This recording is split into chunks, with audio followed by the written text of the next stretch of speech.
I'm Dina Kodiak. The election is over, and now it's time to clean house. Bree Tennis with what you need to do. California law regulates political campaign signs. They can go up 90 days before an election, but they have to be removed 10 days after the election is over. That means you have until Friday to take down the whichever candidate you voted for signs. The sign police will not come after you, but your homeowners association may, and it's up to the property owner to remove the signs. It's a misdemeanor if you remove someone else's. And genetic testing company 23andMe says it's cutting 40% of its workforce. That's about 200 jobs. Michael Kastner, NBC News Radio. You're listening to KCAA, your good neighbor along the way.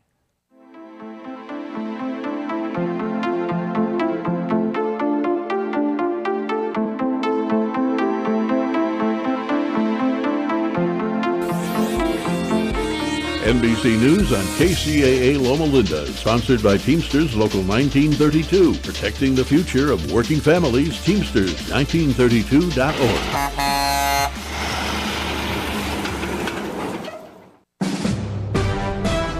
NBC News Radio, I'm Lisa Taylor. NBC News is projecting the Republicans will keep control of the House. Julie Sirkin reports from Capitol Hill. This means that President-elect Trump will have Republicans in control of both the House and the Senate. There are still several races that we are watching. The House majority now sits at 218, 208 for Democrats, and certainly Republicans are going to have a very tight margin to work with. They've been operating with a 4 or 5 seat majority over the last 2 years. That's going to be trouble in terms of the sweeping agenda that they're hoping to achieve through the lower chamber, the tax cuts, the border security. So certainly they're going to have to work across the aisle still to get there, at least in the House. In the Senate, of course, they have a bigger majority. South Dakota's John Thune is the new leader of the Senate Republicans. Thune and Texas's John Cornyn faced off in a secret vote after Florida's Rick Scott was eliminated in the first-round ballot for Senate Majority Leader. Thune replaces Kentucky's Mitch McConnell, who's stepping aside. Lisa Taylor, NBC News Radio. One of the best ways to build a healthier local economy is by shopping locally. Teamster Advantage is a shop local program started by Teamster Local 1932 that has brought together hundreds of locally owned businesses to provide discounts for residents who make shopping locally their priority. Everything from restaurants like Corky's to fun times at SB Raceway and much, much more. If you're not currently a Teamster and you want access to these local business discounts, contact Jennifer at 909-889-8377, extension 224. Give her a call. That number again is 909-889-8377, extension 224. Our sponsor, Applied Earthworks, serves the Inland Valley in Southern California for over 24 years, specializing in cultural resource management and expert in archaeology, paleontology, architectural history, and historic preservation, making it possible to build for the future without sacrificing our cultural heritage. Learn more and see employment opportunities at AppliedEarthworks.com. Progress and preservation. Applied Earthworks supports our veterans. For over 75 years, the Marine Toys for Tots program has provided toys and emotional support to economically disadvantaged children, primarily during the holidays. But needs are not just seasonal, and now, neither is Toys for Tots. They've expanded their outreach to support families in need all year long, with their new programs, including the Foster Care Initiative, the Native American Program, and the Youth Ambassador Program. To learn how you can help, visit toysfortots.org. How you doing? This is Gary Garver. In today's society, the majority of people are not getting enough sleep. I know I'm not. If you're like me and having problems getting a good night's rest, whether it's health or stress related, I have a solution for you. South Pacific Sleep Lab. South Pacific Sleep Lab will do an evaluation of your sleep pattern and will provide a comprehensive study so you can start getting a restful, peaceful night of sleep. They take all types of insurance, which will cover your cost of the evaluation, and they will even provide transportation to their offices at no cost to you. For more information, contact Tony at 310-999-1887. That's 310-999-1887. Tony even stays awake all night, 24 hours a day, 7 days a week, so you can sleep better and rest easy. South Pacific Sleep Lab. Start feeling better and getting a great night of sleep today. Welcome to the Worker Power Hour with Randy Corrigan, a brand new show about labor and worker issues. The host of the show is Randy Corrigan, Secretary, Treasurer, and Principal Office and leader of Teamsters 1932, one of the largest public sector labor unions on the West Coast, representing workers in government and non-sworn law enforcement personnel. Randy Corrigan is a 30-year Teamster who first became involved in the labor movement by volunteering his time as an organizer with the Teamsters Union at the age of 21. Since then, he's helped thousands organize, mobilize, and achieve bargaining rights. He accomplished this by spending countless hours with brave men and women all over Southern California, in their living rooms, on the picket line, to bring workers towards victory. This is the Worker Power Hour. And now here's the host of the show, Randy Corrigan. Good afternoon, everybody. Randy Corrigan in the Worker Power Hour. You got some music for me there, Mark? What is it? Okay, all right. And you got to turn that up a little bit. Let's kick it. I love it. We got to get Scott on here to actually sing this song because he does a really good job of actually singing this song. That's exactly who that was for. It's for you, Scott, if you're listening live. That's for Scott. Anyway, longtime organizer, first-time radio host here. I'm actually about ready to come on my one-year anniversary of the show. Randy Corrigan, Worker Power Hour, KCAA 1050 AM, 106.5 FM. This is the Teamsters 1932 Broadcast Network. We're excited to obviously report out this partnership that we have. I actually have a full studio today. I got a bunch of people roaming around here. I got Lucky over here taking pictures, and maybe I can sucker him to get onto the show here in a minute. I got Ralph putting his fingers behind Mark's head over here, and everybody having a good time. But hey, last week, what a great show we had last week. This Teamster Advantage partner that came on, Jose, the general manager from the Banning restaurant called Los Gallos. I actually went there the next day. I went there on Thursday, and I had a shrimp cocktail, and we had a few dishes, and man, boy, I just got to say, the food was off the charts. As well as he was describing it, as much as Jose was describing how good the food was, it was even better in person. So if you get a chance, come in, order, especially the seafood, especially the mariscos. I think that's how you say it, right? Right, Robert? Mariscos? Did I do it right? Okay. Yeah, sometimes I can say some of these Spanish words and pronounce them correctly every now and then. Not all the time, but most of the time. Sometimes, half the time, maybe a third of the time. Anyway, with that, make sure that you go to that restaurant in Banning. It is very, very good. Great atmosphere. The way they reset that place up from the previous owners or from the previous setup. Now it's a breakfast place and a Mexican food place, and it's got looks like a really good happy hour. I went there pretty late, got off work and ended up stopping by there. I think it was about 8:30 or 7:30 or 8 o'clock. And all I got to say is that was the best shrimp cocktail I've ever had. A little spicy, very, very good as far as the broth is concerned. I don't know what they call that, what the actual term for it is, but it just had such a great flavor. Didn't need to add anything to it. It was just great right out the gate. It was phenomenal. And then we also had Jason, the steward, our shop steward from Chino Valley Fire District on. He did a great job. Hopefully you're listening again, Jason, live today. But he did a really good job of talking about how the workers came together there at the fire district and helped press those leaders there. And also just make sure that we remind everybody that the board member who got in front of trying to prevent these workers from getting a good contract was very quickly knocked out of office as a result of that. And so kudos to all that community and everybody getting behind the workers there in that community and making sure that they have good leadership leading the fire district.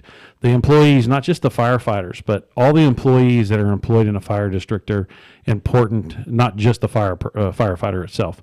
Firefighter can't do what they can do without all the workers around them. And I think this is obviously one of the reasons why we do what we do on this show. And Jason, again, thank you. All of the members out there at the Chino Valley Fire District, great job. Abe Gallegos, great job at helping bringing that contract home. Looking forward to you guys building more worker power and helping other workers in the area do what they need to do. So, next part of the show is our live shout-outs. The first live shout-out I want to give is at ARMC ER, Lauren Bartlett.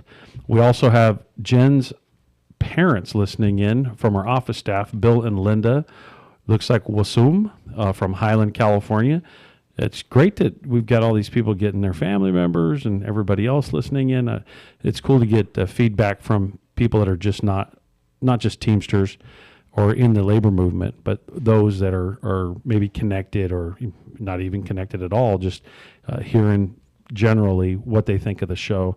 We also have Tito Ramirez from San Bernardino County Traffic Division listening in live. We have Nicole Mild from the city of Colton. We have Brian Hickinston from the city of Needles Water and Sewer Department. We have Fontana members as a whole listening in. I'm not sure who they all are. I believe they got a contract that they're going to be taking out for vote here pretty soon, something that's a recommended offer for them to be voting in the next few days. Hopefully I didn't let the cat out of the bag and the business agents have already let them know.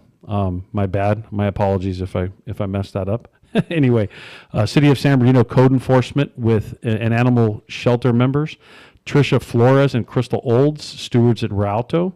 We also had Kurt Garrison and our favorite Susan Loftus. Susan, I'm gonna say this every week that you listen in live. We're gonna get you on this show and we're gonna get you sitting over here to my. Is she coming on? All right, she's coming on next week. I guess my badgering finally paid off, right, Robert? So we'll get Susan to tell us why she finally gave in from, what is this, the 30th time I've asked her to come on the show. Madeline Gonzalez from the city of Barstow, Patricia Hernandez from Public Health, Teresa Preciado from ARMC, Jeremy Lopez, Olivia Germara, and Krista Kunter, all from ARMC. Thanks for listening live, everybody. Really appreciate it. If you want to get a live shout out, make sure you let us know. And then we have Michelle texting me right now from P-Town, Michelle Etheridge from the city of Pomona, listening in live, saying, don't forget me if we're live today. I won't forget you, Michelle. I just said it. Our 3 Teamster jobs. This is one of our favorite parts of the show for many of you listeners. You're always like, what are they going to be the 3 jobs today? Here's a unique one.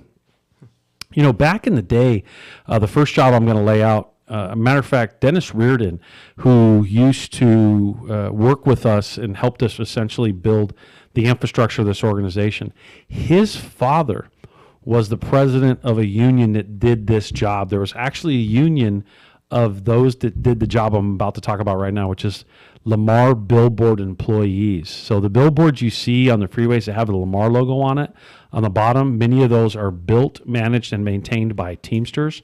Those are Teamster members. And there used to be a billboard union organization many years ago. And Dennis Reardon's father was the president of that union.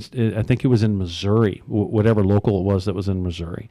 And so shout out to Dennis Reardon. Hopefully he's listening in live. I actually got a chance to talk to him again today, and he's always sending his best wishes to us, and we're obviously sending ours to him as well. He is enjoying his retirement, as he should, and we would not be where we are today if it wasn't for that individual. He's just an amazing individual, and I hope that you get to enjoy every day of that retirement like you look like you are on Facebook right now. The next one is the Teamsters that we have at the Superior Court of California. Employees at the Superior Court of California, County of San Bernardino, perform a variety of roles to ensure the effectiveness of administrative justice. And that is, they manage appeal processes, they record court transcripts, as well as they oversee court administrative processes and strategic planning. And we also have a bunch of attorneys there too in some of the classifications. So next time you're in the court, hopefully it's not for a bad thing. Hopefully it's for something It's not so bad. I can't think of off the top of my head why you'd be in court unless it was a bad thing, at least right now. But maybe someone can remind me of the good reasons why you're in court. But just remember, if you're in San Bernardino County, many of the individuals that are in there helping process everything are actually Teamsters as well. And then also the City of San Bernardino Public Works Department. Employees at San Bernardino Public Works maintain roads, streets, parks, and sewers. With the increase in homelessness, they are also on the front lines of making sure our parks and recreational areas are kept clean and safe. And clearly, with the challenge of homelessness happening across the nation, quite frankly across the world, it's definitely a tough job for our public works departments at all of our cities and our counties that are represented. So big shout out to those Teamsters doing those very important jobs. And so with that, I'm actually going to mix things up here right now, and I'm gonna not do a bunch of the news. I'm just going to talk briefly about something in the news that's really important.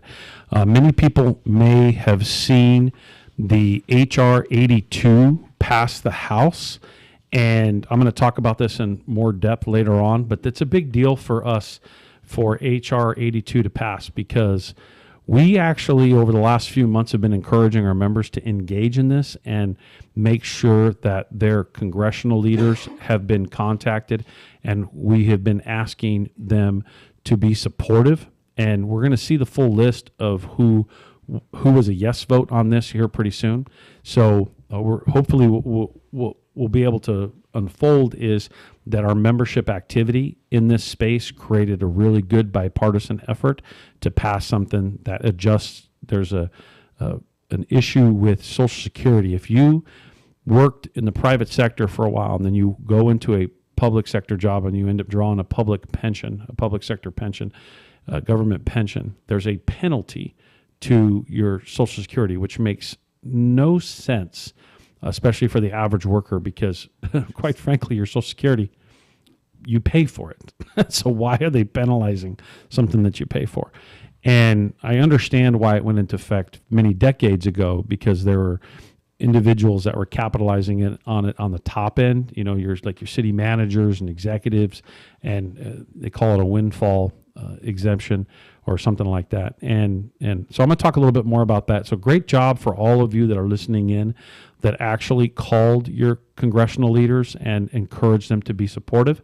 We're hopeful that push that we did across the country, and specifically something that we agitated a lot here in Southern California, we're hopeful that was the difference, and it encouraged some congressional leaders to get on board with eliminating a penalty that they shouldn't have had.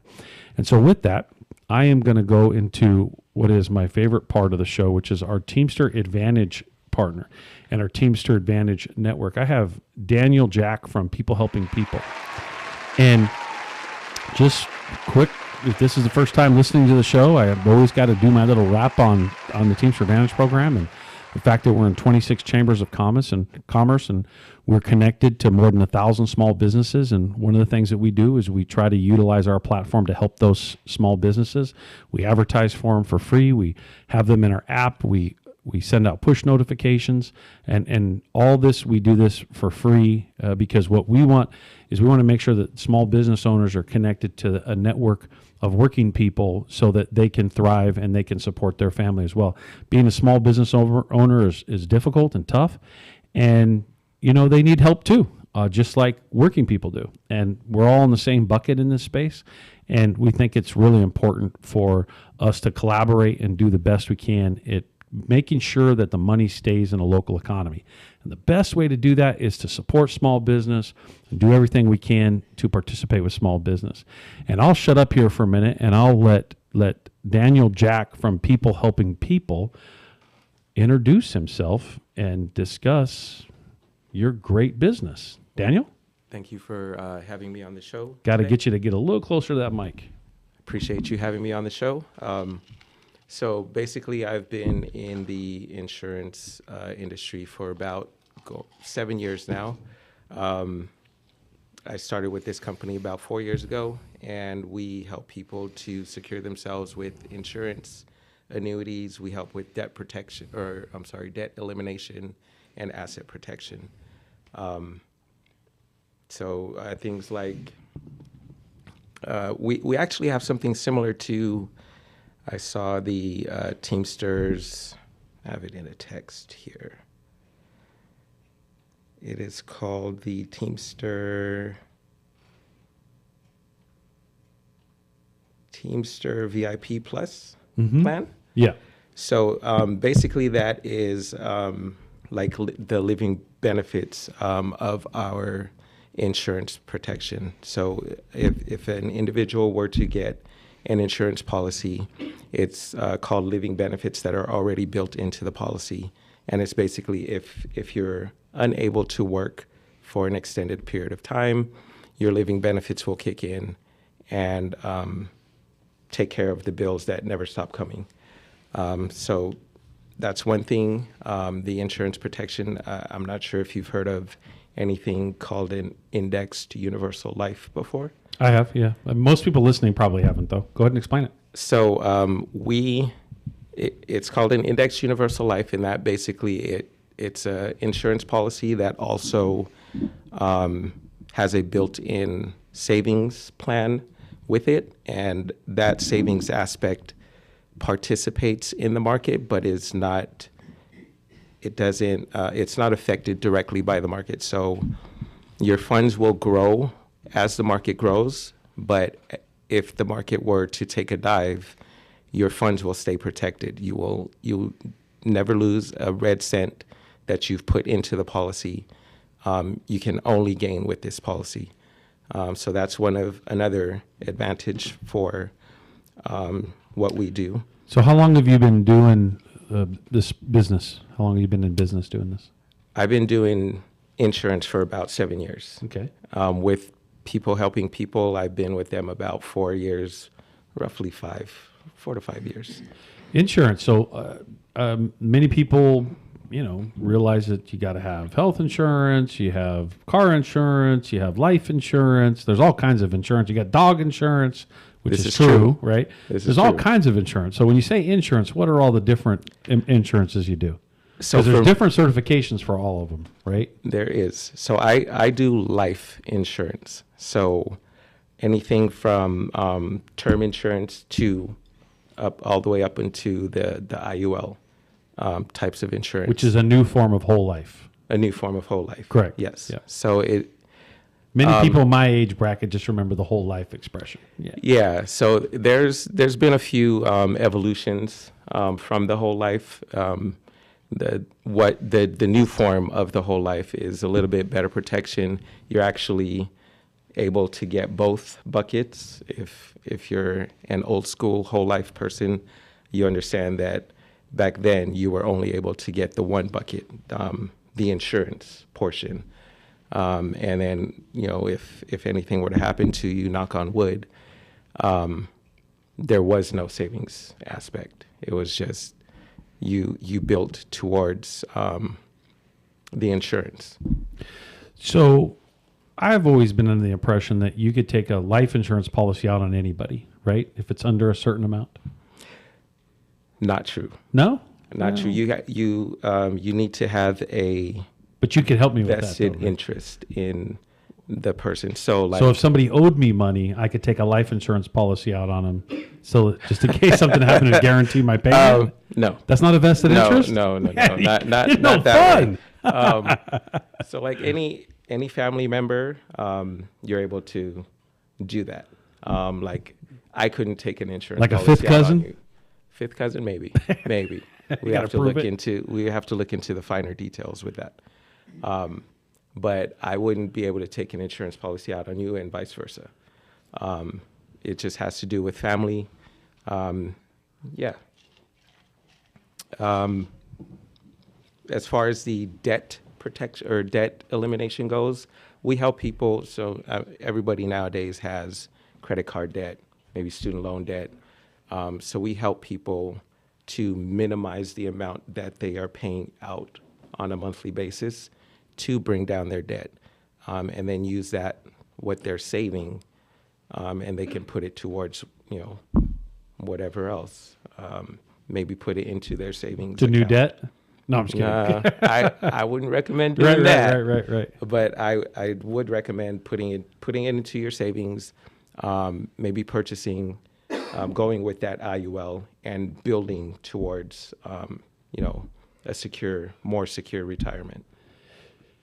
You have any funny stories? You got to have some funny stories in the insurance business.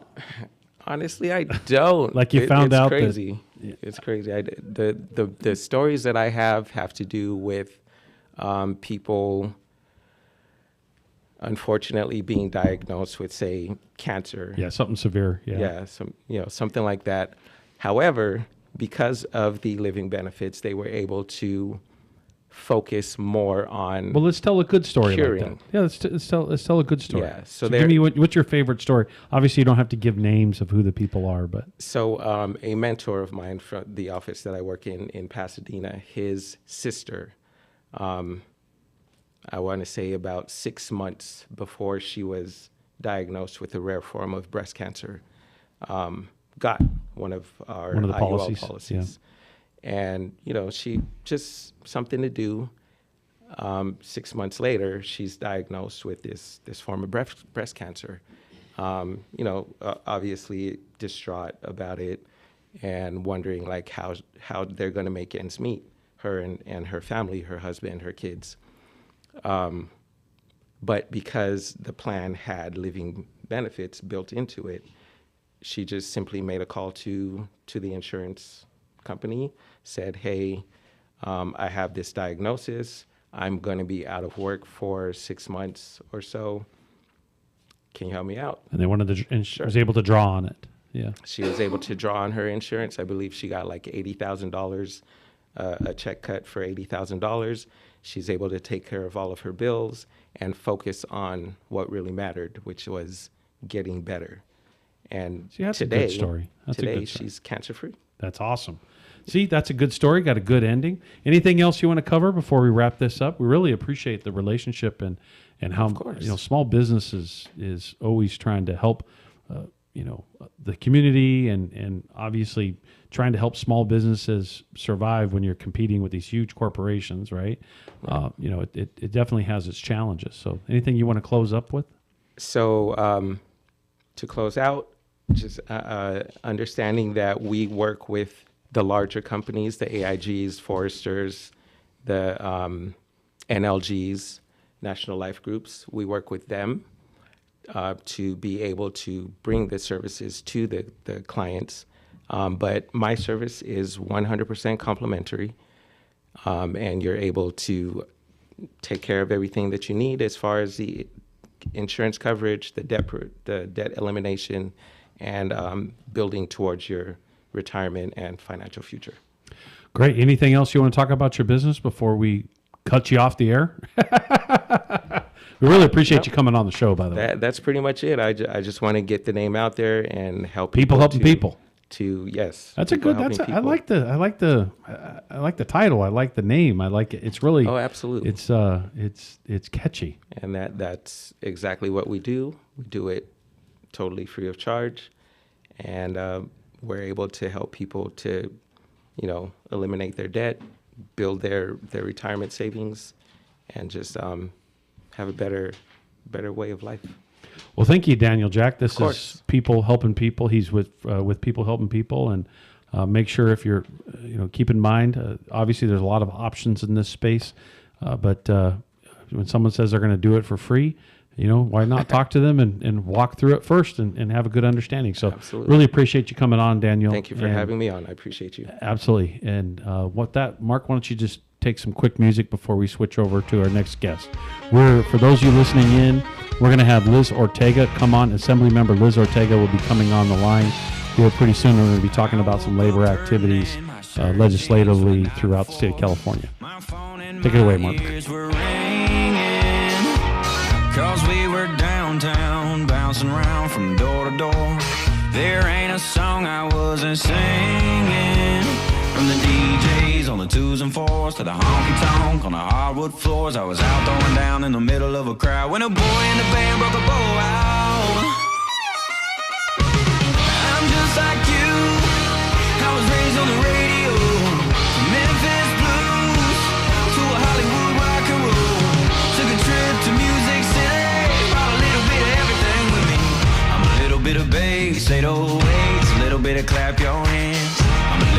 6 strings on a backbeat with a fiddle in the band. I'm like a burn CD from 03 in a Mustang. You never knew what was coming, so I can't help to be R&B with a touch of twang. Air guitars and dashboard drumming. Hey, I'm just like you. I was raised on the radio, from Memphis blues to a Hollywood rock and roll. Took a trip to Music City, brought a little bit of everything with me. I'm a little bit of bass, 808s, a little bit of clap your hands. I'm a little bit of 6 strings on a backbeat with a fiddle in the band.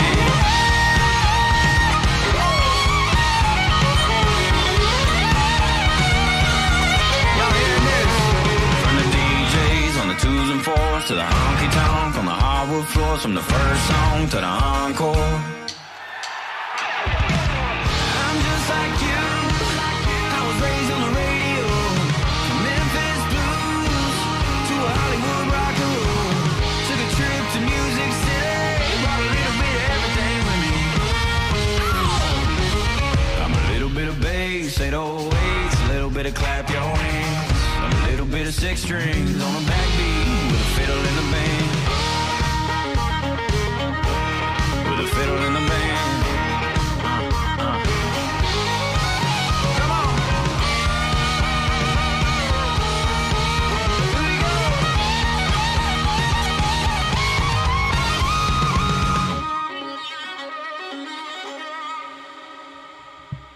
Randy Corrigan here in the Worker Power Hour. I've always wanted to say this. Live from San Bernardino, KCAA, 1050 AM, 106.5 FM.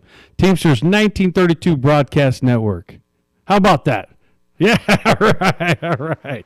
Yeah, here we are. A longtime organizer, first-time radio host. Let's hear it for Daniel Jack. He's also a member. I failed to mention it while he was in here. He's a member of Teamsters 1932, works out of our, I think it's our Del Rosa TAD, whatever it is. I think it's one of the TAD locations. So working hard as a county employee, and then also doing a little side business and just trying to work hard and feed the family and really hustle, as I would say. Some people say when you use the word hustle that you're trying to hustle people out of something. I've always used the term, if someone's hustling, that they're working hard. They're knocking on doors and they're trying to earn money, and they're really doing the best job that they can of making things happen. And so we're going to have Assemblywoman Liz Ortega come on here in a few minutes. I think she's going to be calling in live. And for those of you that do want to call in live, for listeners, we have 909-383-1000 to call in if you actually want to call in and say something on the air. We're obviously going to find out what you're talking about first. We're not just going to let you call in and say anything you want. But short of that, we're really looking forward to the conversation with Liz. We got Liz on yet? Is she actually on hold? She's not in yet. So we got a couple minutes until she comes on. So let's take a couple minutes. We want to do, we got Amy Shackelford listening in live. So shout out to Amy. Again, I kind of like this. Sometimes I pay attention to my phone. I'm not always supposed to be paying attention to my phone, but hey, I shouldn't be paying attention to my phone. And what we're going to do here is we're actually going to get a board so that I can see there's some feedback, live feedback, so that I'm not having to actually look down and try to get my phone open. Because one of the issues with your phone is obviously it's face recognition for it to open up, and I got to move away from the microphone. But for those of you that have my phone or want to text me a question, you want to call in live, you want to talk about something on the air, give suggestions, please let us know. We've gotten a lot of suggestions over the last year that we've been doing this, and we've actually made small adjustments or added things to the show based on these suggestions over the last year that we've been doing this. And I got to look back and see exactly when the year anniversary is, but I may have either about to pass it or gonna pass it here pretty soon. And it looks like we have our caller calling in, Liz Ortega. But we really want to hear from you. We want to hear what parts of the show you like, maybe things that you'd like to see go a little longer. The other thing is some ideas on some segments and what individuals might want to hear as far as parts of the segments. I've had some suggestions on some more meat and potatoes, kind of like around what a grievance procedure is, or arbitration, or some interpreting contract language. Remember, that's kind of, for those of us that are in the field, maybe that's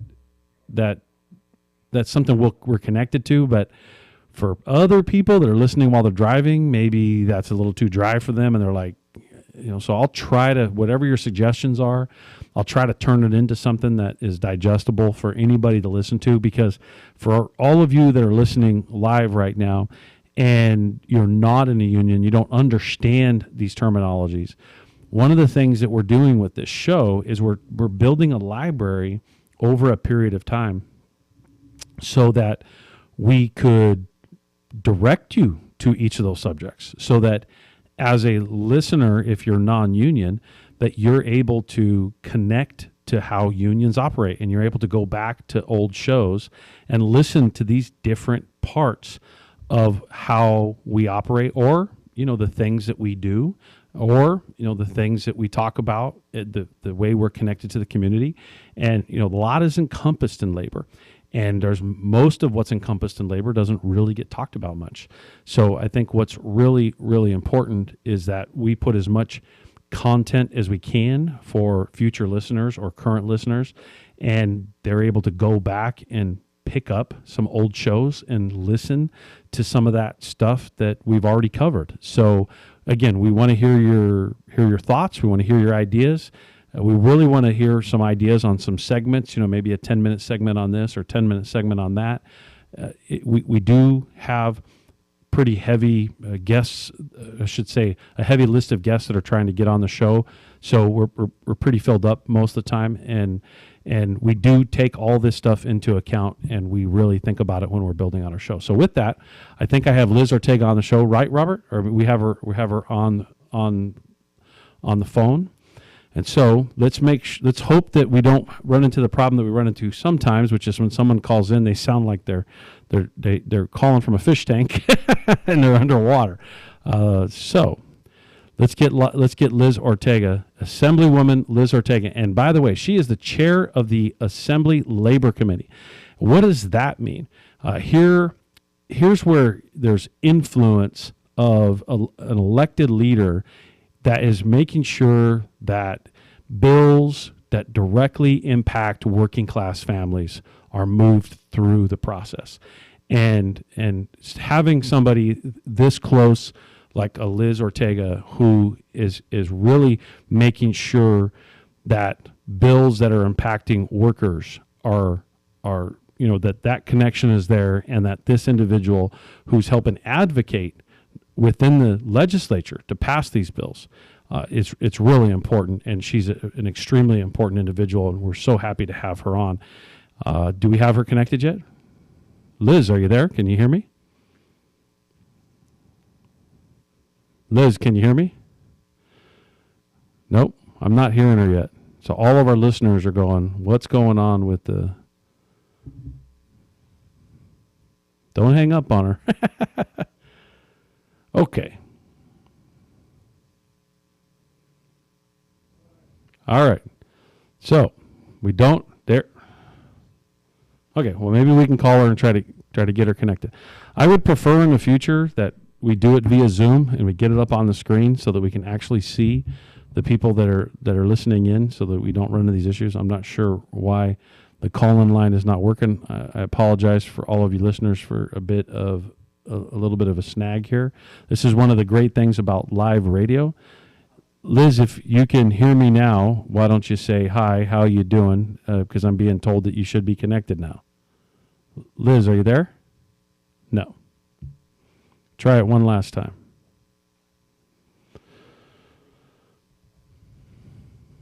All right, Mark and Mark. I'm going to throw... Hello? All right, I can hear you now, Liz. Liz Ortega, the chair of the Assembly Labor Committee. How are you doing? It's great to have you on the show. I'm great, Randy. Oh, I hear some feedback. Yeah, you got a little bit of feedback here. Is there a way to tune that out? Let me see. Can you hear me better? I can hear you pretty good. Okay. I hear the feedback still, but I don't know if there's anything I can do about it. Maybe not. Why don't you introduce yourself, Liz, and talk about a little bit of your history. You're a assemblywoman here in the state of California. Talk a little bit about your district and talk about, I'd like to get into really talking about how important you are to the labor movement, because you're a big advocate for the labor movement. Well, first, I want to say thank you for having me. It's such an honor to be on this radio show and to have a place dedicated to educating and listening to labor. So thank you for having me, Randy. Yes, I'm Assemblymember Liz Ortega, and I represent the beautiful District 20, which is located in the Bay Area. And I am lucky enough to represent one of the most diverse districts in the state, where we have, people from all over the world. And it's such a beauty and an honor to get to, go to Sacramento and be their voice every single day when it comes to either legislation or the budget, and making sure that their voices are heard and represented. A little bit about me. Prior to becoming your assembly member, I was a labor organizer. I spent over 20-something years organizing, first with SEIU, then I went to work with AFSCME, and then I became the first Latina to ever run or be president of a labor council in the Bay Area, which meant that I represented over 135,000 workers in all different sectors. And, really enjoyed my time there. Did a lot of great work, especially during some very difficult times. One of the things that I talked about during my campaign was the pandemic and the work we did to make sure that grocery workers received hazard pay. They were being called heroes everywhere, but they were not being compensated as such. And so, I left the Labor Council to run for office, knowing that I had worked really hard to make sure that every city that I represented passed laws that would protect those workers and make sure that they received the wages that they deserved. That's what I did. And then this opportunity came 2 years ago for me to run for office. And, I became the assembly member for District 20. And then a year ago, had the honor of becoming your labor and employment chair.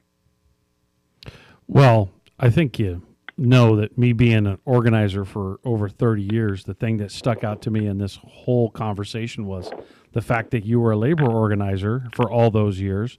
So let's give her a huge round of applause for that. That's music, Mark, not. See, I love this rookie status that I get. I don't actually always hit the right button. But Liz, we really appreciate the fact that, taking somebody, there we go. See, we're just a bunch of novices here running a labor radio show. We're not always perfect, but really appreciate your advocacy. I think coming from labor and then into the legislature, it is got a very different vantage point, right? Like you come from a perspective of really understanding the struggles that the movement goes through and what the legislature needs to do to help workers move along. What are your thoughts on that?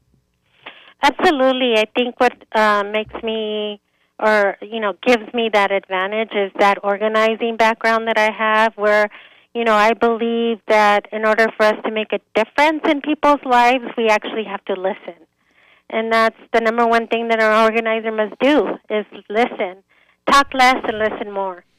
And then, be able to take what you've learned from the workers that you represent and turn them into, action. So whether it was, increasing wages, whether it's protecting health, access to health care, or retirement with dignity, or, voice on the job, like health and safety. All of those things I've spent my entire life dedicated to, both professionally and personally, as an immigrant myself, my parents taught me very early on that, I had a gift when it came to translating. I learned to speak English when I was very little. By the time I was in kindergarten, my parents said I was fluent in drama. And so that's great. I learned to watching soap operas. I got that. That's funny. And so but I used that. They recognized that skill, and so I used to have to go and translate for them everywhere. And my story is not special or different from many other immigrants in this state or country. I think the only difference is that my mom recognized and my dad recognized that I was going to give the skill that I had learned and use it to serve others. So, I would go to job interviews. I would go to doctor's appointments. And after I was done translating for my family, my mom would say to me, okay, now that you're done with us, I want you to go and help every other family that's here who doesn't have a Liz. Yeah, and AB 800 is a great segue into, if I understand correctly, it's a bill that requires California Public Schools to establish an entire week for juniors and seniors in high school to learn about their labor rights, right? Rules and regulations on the job? Absolutely. It's one of the first bills. Get the round of applause ready again. This is exactly what we need. We need more of this. Thank you. I'm sorry for cutting you off there, Liz, but this is amazing. These are the things that unfortunately, the schools don't teach enough about this. And for you to take on an issue like this for the labor movement and for the future workers of California, future workers of America, thank you very much. Sorry, I didn't mean to cut you off. I'm just so excited about seeing a bill like that. No, thank you. No apologies needed. Yes, AB 800 ensures that our children, our youth, enter the workforce with knowledge to protect themselves and then advocate for their rights. I think it was very important that we educate our youth about their workplace rights, because it doesn't do any of us any good if we pass some of the best legislation in the nation and some of our most vulnerable are entering the workplace and are being taken advantage of, don't understand it. And so making sure that the next generation of youth is educated, not only knows about their rights on the job, but also understands that they have a right to a union and a right to organize, was also incredibly important. Yeah. Hey, so to shifting gears real quick, what do you think of us having our own labor show? What do you think of 1932 and the local union anchoring down this type of platform? What do you, as an organizer for as long as you were, what do you think about this? Do you think we're wasting our time, or do you think it's a good idea? Absolutely not. I think it's a great idea. I think you guys are setting, a precedent for having a space where workers and families can tune into and learn about what's happening in their communities. That is not, being run by a media collaborative or, billionaires and millionaires. Right, that's why instead of doing the applause, Mark accidentally pushed the wrong button and did the music. Right? First time, long-time organizer, first-time radio host. No, I think this is an incredible opportunity, and really applaud you guys for doing this. And it's absolutely not a waste of time. Well, we appreciate you coming on the show too, because that helps, kind of broaden our audience too. We're not looking to try to, get like a big national sort of recognition. What we're really trying to do is, onesie twosies, build it up slow like you do any organizing drive, right? One-on-one, one at a time, and build the relationship. Like you said earlier, listen, right? Obviously, as the talk show host, I can't do the same amount of listening because I got to keep things moving. But as an organizer, we know that if you're listening and people are listening and the content matches what their needs are, it's going to grow and it's going to give people more familiarity into labor, right? Make it to where it's not this abstract, we're not a cartel like we're described in my son's high school book that unions were cartels. So again, you coming on helps legitimize and helps broadcast our our show a bit more. And I'm having a great time with it. I'll tell you honestly, as an organizer, I feel like it's this great tool where we're able to communicate and just slowly educate everybody on the positive parts of being a union. And I'll stop kind of rambling on about how great the show is. I just always like to hear from people in a position like yours how powerful you think this tool can be if it's utilized properly. Yeah, no, I think it's a great tool and something that's unique and something that other unions should pay attention to and do more of. So let's talk a little bit about your role as the chair of the Assembly Labor Committee. So can you talk really, how are you using your influence in that space to advocate right now? Give me an example. Give the listeners an example. Yeah, I mean, we've this space is one to advocate for, for legislation and budget items that directly impact workers across the state. But I think one of the biggest things that I'm doing as your labor and employment chair is not just paying attention to workers who have a union, but also thinking about the many who don't, and who this committee is here to protect and to lift up and to move forward. And we do it both ways, by introducing bills and making sure that they are doing what they're intended to do, but also protecting by looking at and viewing potential risks, because not everyone understands organized labor or workers or protections. And so there's a lot of legislation that actually doesn't see the light of day, because we have that advantage point of being able to, look at things that could have unintended consequences and really hurt, those we are trying to protect. And so that's how, I am using our Labor and Employment Committee to progress and continue to make strides in the workplace. Yeah, clearly coming out of a very working class area, the Alameda County area, and you were obviously part of the Alameda Labor Council, right?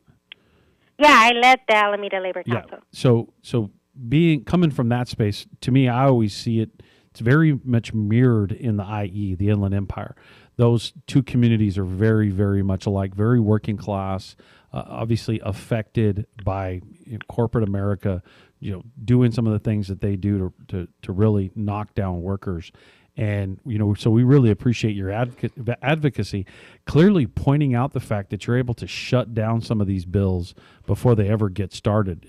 Thank you very much for doing that for these workers. I think it's just, it's amazing, and it's an important work. And like you said, sometimes it never sees the light of day, and nobody ever knows that something dangerous is working its way up. Something's going to cut some services or cut some safety, or negatively affect working conditions. So we really appreciate that work. Is there anything in particular that stands out to you in that space that you may have stopped over the last few years that most people aren't aware of? Without getting too much into the weeds, we've seen a trend, of bills related to, AI, artificial intelligence, worker surveillance, rolling back some of the wages that we've been able to increase in some of the sectors. So things like that, that, might look like they're good, but could really have a harmful impact if you don't have someone like myself at the table looking at things, knowing what they actually mean. And it could be something as simple as a word, which is what I learned during my time with AFSCME, which is, I used to be their lobbyist, and really learned that in the halls of power, there's very few people who come from a working class background who are looking for things like this that otherwise wouldn't, been noticed or action would have been taken on. Yeah, I think you bring up an important point about AI. Like, one of the things that's dangerous about AI, take your job, any job that somebody does, and take the job description or the nuts and bolts of what you do. go into those. They got like test areas where you can go into these AI things and you can ask it questions and it'll produce something for you. Like, see if you can get AI and test it to see if you can actually get it to do your job for you. And I've been shocked at the results of some of this stuff that comes out and how quickly it produces something that somebody could argue is a replacement for you someday, right? Right. And I mean that. So everybody listening, like, I think that's something you got to do. You got to, as much as we say, oh, you can't replace me, you can't replace this. No, you actually can. It's incredible, the technology within AI and how much it can replace. So do yourself a little test and I'm saying this to all the listeners, right? And so thank you for helping advocate and putting some guardrails in this space, because, you're talking a very dangerous situation where, all of a sudden one day somebody comes in and says, oh, by the way, we've got this ABC company now that AI is going to be performing all your work and spitting it out in like 9 seconds versus it taking you, 2 weeks to produce these reports. What are your thoughts? Yeah, we saw that with the Hollywood strike, one of the longest strikes we've seen in a very long time.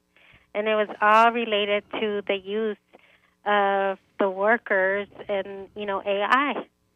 Yeah, look at the video games nowadays that our kids are playing, right? You look at the video games and you see how lifelike all of that stuff is and how that could be turned into doing, performing things that you would normally perform on a daily basis. Maybe most people don't care, whatever, I'll go do something different.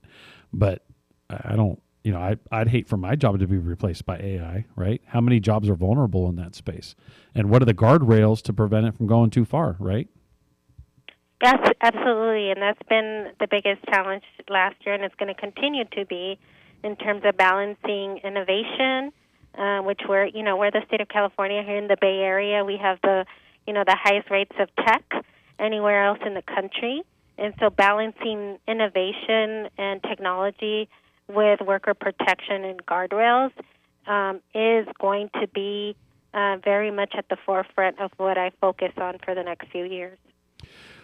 That's phenomenal. Anything you want to close on? We just got a few minutes here, and I don't want to, it looks like we got 3. And what do you want to close on? What are the important things you'd like to hit, you'd like our listeners to know that you're working on? Again, thank you so much for taking the time out to come on to our show. Thank you for advocating for workers. Thank you for being an organizer and always never forgetting. Every time I approach something, I always approach it as an organizer first, simply because it takes that approach to build our organizations up in the right way. So thank you for all that. Is there anything you'd like to close on, Liz? Keep doing your radio show. Keep organizing. So who do you think we should get on a radio show? Oh, that's a good question. You got to get Lorena on here. Yes, you definitely need to get Lorena on. I'm going to tell her next time she can't borrow the bus unless she comes on the radio show. I'm going to have to play some leverage here. It was funny when she asked to use the bus for this last election cycle. She was kind of like, well, Randy, it's a kind of a big ask. What are you asking for, Lorena? What's up? She's like, well, you need a driver, and what? Oh, you need the bus? She's like, well, yeah. You got it. That's why we got the bus. We actually got the bus to do exactly what she used it for. And boy, everybody seemed to have a great time with it. But I love the bus. I used it when I was at the Labor Council. We used to park it right in front of City Hall. That's right. It's a powerful tool, and I love the fact that you can cart so many people around, get them there, and it's obviously just a billboard rolling every single day across the system. And so let's not also forget that you were the first Latina and woman serving the Alameda Labor Council too, correct? Not the first woman, but the first Latina, yes. Yeah, the first Latina woman. Yes. Right. Yes. So, see, you're a trendsetter here. Well, it doesn't do us any good if I'm the first and the last. We need to keep it moving. We need to grow more. You know what? That's a very good point. Thank you for pointing that out. Well, once again, we really appreciate you coming on on the Worker Power Hour. We're doing everything we can to make sure that the community really understands how unions work. We're we have billboards, and we obviously have buses that we have our Think of Teamster branding throughout the entire region. We have 6 buses that are branded. We have the radio show. We're doing everything we can just to create a familiarity. We also have our Teamster, the Teamster Training Center, and we're trying to connect while they're in high school. And what we want to do is make sure that the familiarity, whether you're in high school, you're listening to on the radio, you drive by on a billboard, you see a bus drive by, and you see the branding. And that way, when we're knocking on your door and workers are organizing, it's not like, who's that? Just a familiarity with labor. So we really appreciate your partnership in that space, Liz. And I also, one last thing, would love to give a shout out to Robert.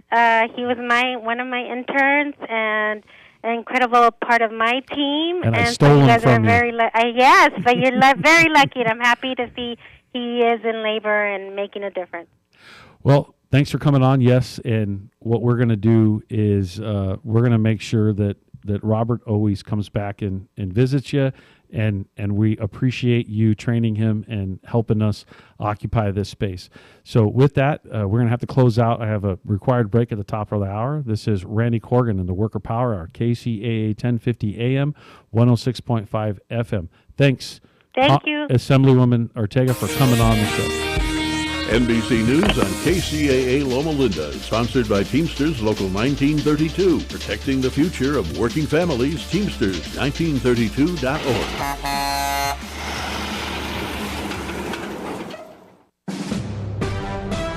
NBC News Radio, I'm Lisa Taylor. NBC News is projecting the House will remain under Republican control. The win gives President-elect Trump an easier path to enact his policies now that the Senate is also under GOP control. President-elect Trump's transition is in full swing. He met with President Biden at the White House Wednesday for about 2 hours. Speaking at a White House briefing, Press Secretary Karine Jean-Pierre said it was a substantive meeting in which they discussed national security and domestic policy issues. Both spoke of a peaceful transition of power and shook hands, with Biden giving his congratulations. Biden said he'll make sure Trump gets what he needs, and Trump said politics is tough, but it will be a peaceful transition. President-elect Trump is nominating Florida Congressman Matt Gaetz for Attorney General. In a post on Truth Social, Trump said Gaetz is deeply gifted and a tenacious attorney. The president-elect added few issues are more important than ending the partisan weaponization of the justice system. In a post on X, Gaetz said it will be an honor to serve as Attorney General. Lisa Taylor, NBC News Radio. Are you looking for a good union job? The Inland Empire's 14,000 member strong Teamsters Local 1932 has opened a training center to get working people trained and placed in open positions in public service clerical work and in jobs in the logistics industry. This is a new opportunity to advance your career and raise standards across the region.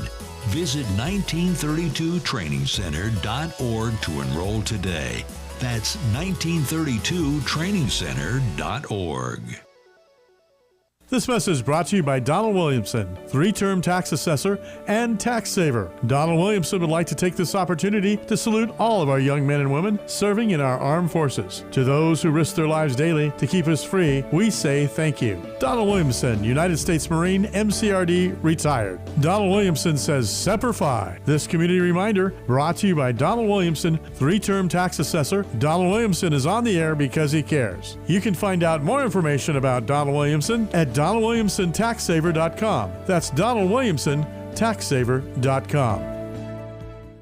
What would you do if you had a broken bone? You'd go to the doctor and use your insurance, right? Well, what would you do if you have a serious problem with drugs and alcohol? Most people do nothing until it's way too late. Your insurance can help you get clean and sober with the assistance of a place like the Detox and Treatment Helpline.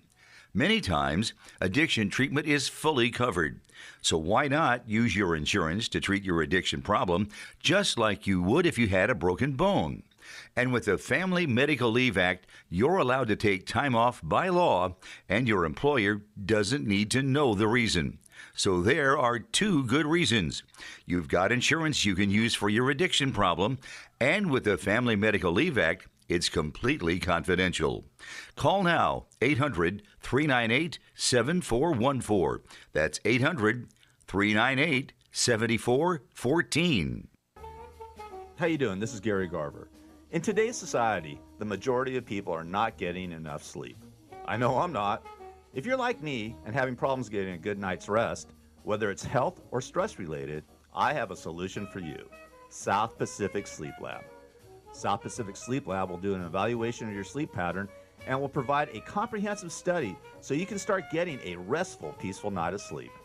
They take all types of insurance, which will cover your cost of the evaluation, and they will even provide transportation to their offices at no cost to you. For more information, contact Tony at 310-999-1887. That's 310-999-1887. Tony even stays awake all night, 24 hours a day, 7 days a week, so you can sleep better and rest easy. South Pacific Sleep Lab. Start feeling better and getting a great night of sleep today. Welcome to the Worker Power Hour with Randy Corrigan, a brand new show about labor and worker issues. The host of the show is Randy Corrigan, Secretary, Treasurer, and Principal Office and leader of Teamsters 1932, one of the largest public sector labor unions on the West Coast, representing workers in government and non-sworn law enforcement personnel. Randy Corrigan is a 30-year Teamster who first became involved in the labor movement by volunteering his time as an organizer with the Teamsters Union at the age of 21. Since then, he's helped thousands organize, mobilize, and achieve bargaining rights. He accomplished this by spending countless hours with brave men and women all over Southern California, in their living rooms, on the picket line, to bring workers towards victory. This is the Worker Power Hour. And now here's the host of the show, Randy Corrigan. Randy Corrigan. Oh, I got to hear the music. Everybody's liking your music, Mark. I just want you to know. All the listeners, I have not had one person email, text, or call saying they don't like your music selection. And I'm talking right over it. They just don't like my phone operation. Yeah, well, we'll figure it out. I don't get freaked out over that stuff. Long-time organizer, first-time radio host. It's just a good jam. I like it. All right. Randy Corrigan with the Worker Power Hour, KCAA 1050 AM, 106.5 FM, live from San Bernardino, the Teamster 1932 Broadcast Network. I'm so excited. Like, I was at a big event down in San Diego the last couple days, Sunday, Monday, Tuesday, and there were thousands of people there, trustees for funds. It's called the International Foundation, and we all have to get training multiple times a year for those of us who sit on trust funds, because we've got to make sure we know what we're doing. It's called fiduciary training, so that you don't make mistakes, and we just understand how it all works. And so they have hundreds of classes for us to go to and from, and it was really cool to talk about the radio show, and I just get excited about this because we're doing something kind of new in labor. We're having fun. It's really not controversial because we're just kind of educating people. And I remember as a kid watching WKRP in Cincinnati, and Robert's looking at me like, huh? What? Like, what is that? Hopefully he looks it up. You know, there's this huge generational, I'm supposedly a baby boomer, but he doesn't realize I'm not old enough to be a baby boomer. But that's okay. He's old enough. I've got a lot of kids older than him, so we fully understand the generational difference. So you got to look up WKRP in Cincinnati. So so live from San Bernardino is just a tagline that I think anybody anybody in my age, in my generation, can connect to as far as the WKRP thing. So anyway, having a great time with the radio show. Like I said, long-time organizer, first-time radio host. Great segment with Liz Ortega with Assemblywoman Ortega earlier. She's a great advocate for us in this space when it comes to labor. Obviously, having good legislators in this space to not only cut off bad law that's coming, but also help support good law when it comes to workers. There's a lot that goes behind making sure that there's a bunch of good rules in place for working people. And so I've got Lisa and Jessica on that are Kaiser nurses that are on strike right now. I'm going to get to them in a minute because I got to go through some of the news first. I know that they're really chomping at the bit because I got to watch last night your group shut down Petco Park. Kaiser was doing this big shindig. And so what happens at the International Foundation is all of the providers are there, and they're obviously celebrating whatever they're celebrating, and they're trying to make sure everybody loves them. And so they rented out this huge part of Petco Park, And guess what? They had to shut it off. We got to stand there and watch them turn the lights to the park off. All these picketers showed up. And of course, none of the trustees are going to cross the picket line. They realized that their event got blown out, and shame on them. It should have got blown out. Once the word got out on what was going on, none of the people that were attendants at the IF were obviously going to go over there and participate in that. So we'll get into the nuts and bolts of that. But what I want to do is go back and talk about something that I talked about at the very beginning of the show, which is H.R. 82, the Social Security Fairness Act of 2324. This is long overdue. It's great to see that it finally got out of the House with some bipartisan support. And we really appreciate the fact that the Social Security Fairness Act passed the House of Representatives on Tuesday morning with Democrat and Republican support.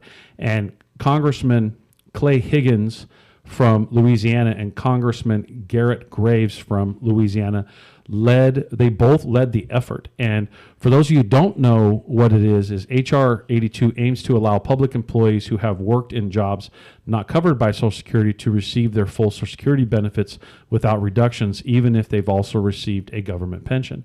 And so, there's this real wonky rule from many decades ago that it's a windfall. I forget the exact terminology off the top of my head. I'm sorry, I'm having a brain fart this particular moment. But the Windfall Act is if you had Social Security and you have a public pension, it actually penalizes your Social Security, even though you paid for Social Security and you contributed to Social Security yourself. So what it was intended for originally were the high wage earners, that there were individuals that were in very high paid positions that were double dipping, and it was intended to kind of approach that first. And it's just gone too far. And now really the only people that are being affected are average working people whose Social Security is being cut dramatically as a result. Now think about it. They work in Social Security, they work in the private sector for, let's say, 20 years, and then they work in a government job for 20 years. Why would we penalize their retirement vehicle? It just makes zero sense. It should have been repaired a long time ago. It's good to see it's on its way to the Senate. Hopefully what happens is the Senate passes it. I don't see the Senate not passing it, because this is a bipartisan effort. And quite frankly, everybody on both sides of the aisle right now wants to support working people. And I sure hope, regardless of the outcome of the election last week, I sure hope everybody stays there. Like, it's really important for us to hold accountable our elected officials that have just recently been elected. If they say they support working people, you know what? It's time we call them out on it, and we make sure that we lay it out and we identify what specifically they can do. And this is exactly what we did on H.R. 82. We made sure that our members called the Teamsters 1932 members. We sent out multiple emails. We talked about this at our stewards meetings. We educated them on what Congress people weren't signed on to it yet. We asked them to call their congressional leaders and ask them, because what it eliminates is the windfall elimination provision, which reduces Social Security retirement benefits if you also receive a pension from a job not covered by Social Security. And so these penalties just don't make sense in today's day, and it's really important for us. Oh, thank you, Robert, for giving me the number. So it's 327 yes and 75 no. That's how the count went down. And then I'm assuming we now have a list of who voted yes. And I'm actually I'm happy to report that I won't, maybe at a future show, I'll actually talk about specifically which congressional leaders it was. But some of them here locally weren't actually signed on. We targeted them and actually had calls go into their office, and I'm hopeful that those calls helped move this along. And again, I'll say it one last time. Everybody wants to get in front of being so-called pro-labor right now. Well, show me. Don't talk it, walk it, and let's make sure. And this is a good step. So I'm pretty confident this gets to Biden's desk. He's going to sign this. This is not something he's going to veto. This is something that is clearly something he's going to sign on to. And what a great thing he could do in his last few days of his presidency is do another good thing for working people. So really looking forward to that. Great job, members, for making that happen. I think that your activity in this space is exactly what we have to do. And I'm going to tell you straight up, we got to do more of it. For all of you that were happy about the election outcome, you're going to have to hold the new administration accountable. For those that were not happy about the election outcome, we're going to have to hold the coming up administration accountable. And quite frankly, if they say they support working people, well, let's just ask them to, right? Let's not be mad or upset. Let's just say, you say that's what you do. So let's make sure that you don't attack our programs. Let's make sure you don't change the law. Let's make sure that when you do, we're going to call you out on it. And we're going to ask you not to put your foot on the throat of labor, period. Make sure that you continue to move the energy of these policies that are pro-labor. They're not pro-Democrat. They're not pro-Republican. They're pro-labor. Let's make sure we're in that space. And so in Teamsters 1932 News, we're uploading a new video on Instagram, sending direct message to the Right to Work Committee and anti-union folks. Our account name is 1932 Teamsters on Twitter and Instagram. It's not Twitter anymore. It's called X. Don't get me started on Elon Musk. The guy owns like 475,000 satellites and whatever. We'll talk about him on a later show. Anyway, it's on X. 1932 Teamsters on X and Instagram. Check it out. Our reason for bringing this subject up is making sure that we hold the Right to Work Committee and anti-union folks accountable. They are going to try with a Republican trifecta. They're absolutely going to try to put up a national right to work bill. And if you've seen any of the stuff they've put out here recently, villainizing unions and saying that we're in limousines and champagne and all this crazy stuff. Again, limousine ain't showed up to pick me up lately, nor do I like champagne. The characterization of us is rather dumb and wrong. But if there's no narrative on the other side of it, guess what? People are going to believe it. So let's make sure that we actually push back on the Right to Work Committee and the Right to Work Foundation, and we make sure they understand that workers don't need to hear that rhetoric anymore. And we can start by doing that. So look out for that coming soon. In IBT news, Teamsters at the Michigan AFL-CIO ratify the first collective bargaining agreement. Organizing specialists, training specialists, graphic designers, advocacy coordinators, and policy coordinators at the Michigan AFL-CIO have voted unanimously to ratify their first collective bargaining agreement with Teamsters Local 243. I know the leadership over there, a good group of people. So congratulations to them. Unanimous. So it must have been a good deal when it's unanimous. Cisco and Sigma drivers have overwhelmingly voted to become Teamsters. The Cisco Sigma, they voted overwhelmingly to join Local 955 in Kansas City. Great space over there in Kansas City. And congratulations to them. Look forward to them getting a good first contract. And so in more broader labor news, Amazon workers are now in Bessemer, Alabama, going to get a third shot at getting an election with that facility that they have there in Bessemer. And so it's been ruled that Amazon has broken the rules again. I guess that's not news. That's expected. That's just fact, right? We're obviously seeing Amazon blow through the law on many, many levels across this entire country. And so congratulations to them. And hopefully this time, third time's a charm. You've heard me kind of rail on about the election process. My personal opinion is they ought to just not do the election. They ought to just stop working until Amazon gives them a contract. I think they should just walk off the job and say, excuse me, we're not going to deliver your packages or process them or receive them until you give us a good contract. You want to catch everybody's attention? That's the way we get it done. And so also the NLRB in Starbucks case lowers the bar for proving anti-union threats. The NLRB on Friday said Starbucks broke the law by telling workers at its flagship Seattle Cafe that they would lose benefits if they joined the union. Okay, look, I've heard this. I've been organizing for over 30 years. I have never seen people lose. First of all, if you lose benefits after you organize, that means you have voted to accept less because you vote on the contract. It makes no sense that anybody even believes this, but they say it enough that people kind of get caught up in the process. Oh, maybe I could lose something. And I always explain to them when I'm organizing workers, well, would you vote to take less? And they say, no. Well, then that guarantees you're not getting less.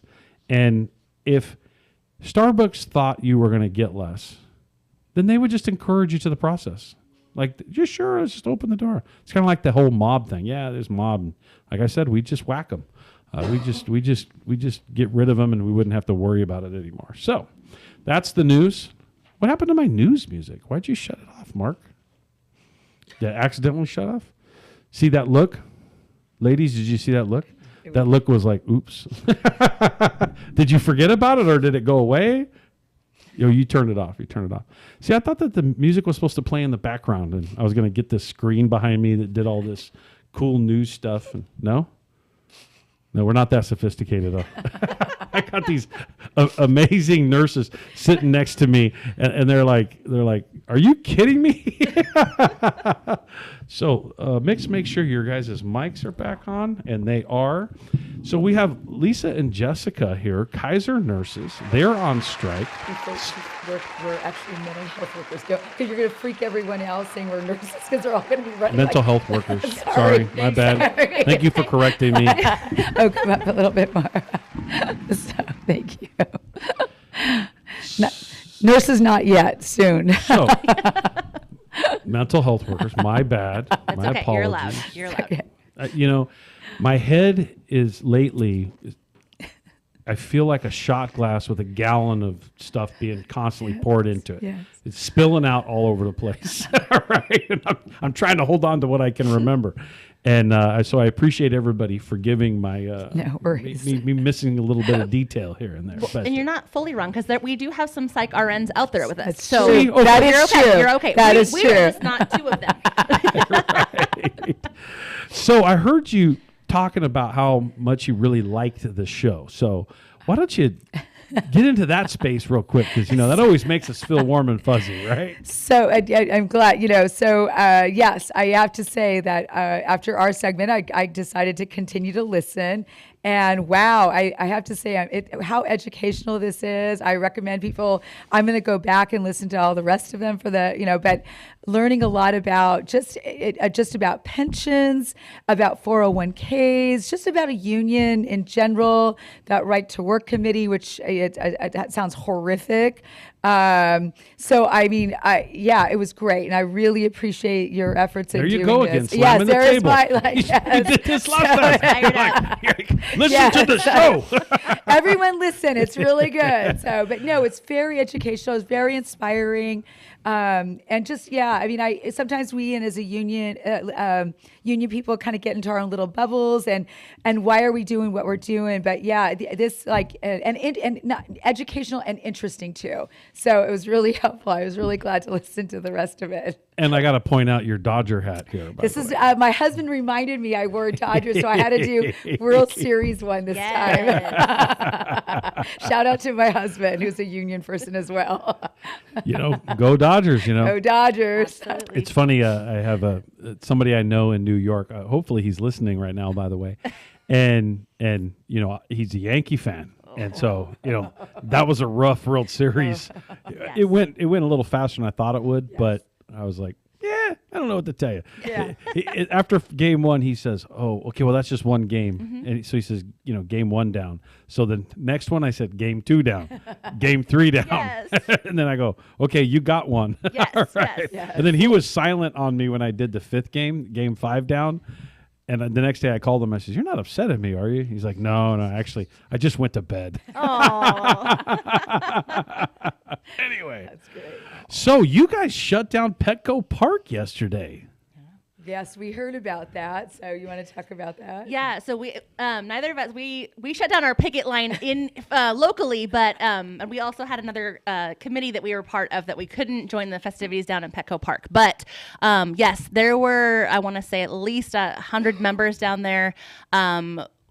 Ready to rock and roll. They had all of their signs, all of their energy, and what we loved about this was obviously they got enough attention to where you had mentioned before we started the show that the people attending the event stopped to ask what we were out there for, what we're fighting for, and didn't even bother to go into Kaiser's event. So they joined us on the picket line. Right. Yes.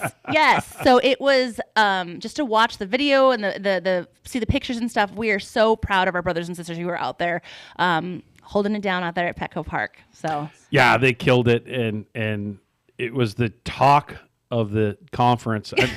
I'm talking. There had to be 7,000-8,000 people at the conference. I mean, it's massive. Yes. The San Diego Convention Center completely packed with this convention, and so that's a lot of people, and everybody knew about it. Everybody was talking about it, and everybody was embarrassing Kaiser. And so Kaiser was over in the vendor area too, and boy, they were just getting it. Everybody's like, "Man, you need to settle here." As everybody's walking by, what's going on? And they're like, I'm wondering if they packed up and actually left. I would hope not. They just kind of got to take the beating, right. But it was rough for them. I think we heard that some of the CEOs and inside were complaining it was too loud, which is, yeah. We tend to hear that out at our picket lines. So they'll come out, HR will come out to us and say, the patients are complaining. Yeah. The patients are complaining you're too loud. I'm like, really? They're applauding us and chanting with us, but okay. I was on the opposite side of the stadium on, I think it's 7th Street. It was a street just north of that. And it was behind home plate where the picketing was going on, the entrance behind home plate. And we actually saw them shut the stadium lights down. I love it. We're like, yes. Right? We came, we They did, we closed conquered. it. They actually shut the event down. Wow. Now that's effective, right?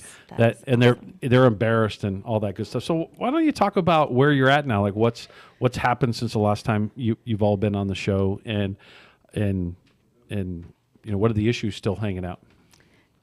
You mean to talk? Yeah. Okay. You start. So we are in the middle of our third. And you know week. what we didn't do is introduce fourth yourselves. week. Oh, yes. We got to introduce ourselves. I'm sorry. Sorry. I'm Randy Corrigan, by the way. Oh, is that who you are? Okay.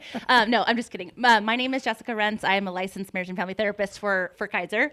And I'm Lisa Delgadillo. I'm a licensed clinical social worker as a therapist for Kaiser as well. And then we are also both NUHW stewards. I'm actually part of our bargaining committee as well in this whole process. So. So you're one of the people that won't. You're one of the people being greedy, right? Oh, yes, absolutely. Yeah. Greedy. I will take that on. Yes. So thank you, Lisa, for correcting me. So we are actually in the middle of our 4th week on strike. And we, believe it or not, we are getting more people are joining us. We were having more members walk off the job and join us now that hadn't come out before. We are also hearing that management is now walking off the job because it's just too stressful. Like they can't handle it. Yeah, they got to take on the work. Absolutely. The scabs that they've hired for $13,000 a week are also walking off the job because they can't handle it either. And that was me blowing a bubble. Yeah. They can't handle it either. But we're also hearing from our patients and our workers inside that they're barely even doing safety check-ins with these patients. They're not providing therapy. We're having patients call to schedule appointments, and they're being told that they're not going to be scheduled until in 2025. What do you say for the people on the other side of this argument? Say you're affecting the patients negatively. How do you respond to that? I have a response to it, but. So, and that we've heard that before, and no doubt, like I any of us who are out there, like a lot of us have grappled with that, like thinking about like, oh my gosh, like it's I've been out here for 4 weeks, It's why you waited so long to do it. It's exactly, it's a big deal. We take the thought of like them getting substandard care by once again $13,000 a week scabs. Say that again. $13,000 a week, meals, all of their meals taken care of, $50 a night, a day for food and transportation. And Lisa's pounding the table again. Oh yeah. Go ahead. You're good. I'm going to give you a gavel. We want or a bat. So when they want to talk about us being greedy, this is corporate greed at its highest, because they're willing to do this. They're willing to hurt their workers. And not just us. We like some of our managers managers. I know that's blasphemous, maybe here, but No, that's but okay. We do like us. We, remember, in a public sector, we represent tons of managers and supervisors. And so ours are unrepresented, but I know that they're working 12-hour days, they're working weekends. They don't get compensated because they're salaried. So not only they're hurting us, they're hurting their managers, and they're hurting our members. So when people say that, we have to look at the big picture. I said this the last time. Everything that we do to improve the mental health system within Kaiser has only been within our fights during the contract campaign. So it hurts, but it's like we're doing this for the benefit ultimately for the clients to get better mental health service overall within the Kaiser system. They will not do it on their own, no matter what they say. We have had a lot of support from our patients via social media. Our patients are coming out to the strike lines, making their own picket signs, just cheering Doing us TikTok on. videos in Yes. support of their therapists. Yes.